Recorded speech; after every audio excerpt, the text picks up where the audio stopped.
You'll notice a tall chimney. This is Chester's lead shot tower. This tower was built in 1799 to provide lead shot, otherwise known as musket balls, primarily for use as ammunition in the Napoleonic Wars.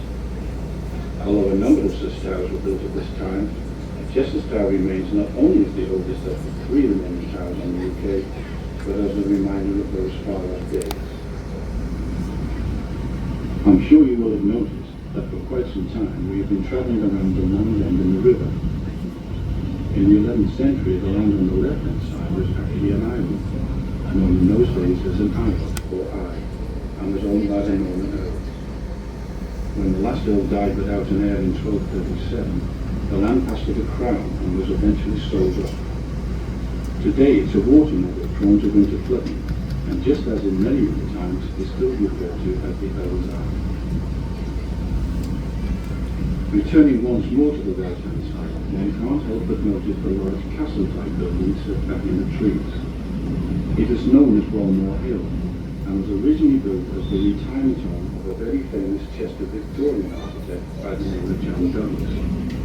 He was responsible for more than 400 buildings in and around the city, and was particularly noted for his splendid chimneys, some resembling sticks of barbershop. By far his most famous piece of work is the marvellous wrought iron framework supporting Chester's beautiful glass by the eastward, the symbol of Chester throughout the world. Building work started on Walmore Hill in 1898, but unfortunately were still not quite finished by the time of John Douglas's death in 1911. This particular stretch of the river is known as Dee Ford, and was the site of a Roman ford way back in the 1st century AD. It's quite shallow here even today, and it's still possible to walk across at this point without getting one's head wet. Now in view on the right-hand side is a splendid 19th century cream building with a red roof. Once the residence of a wealthy Victorian family, it is now divided into self-contained farms. Many of the buildings from this point on were constructed around the mid-19th century, in most cases for the wealthy people of the day. The railways came to Chester in the 1840s and tourism started to boom.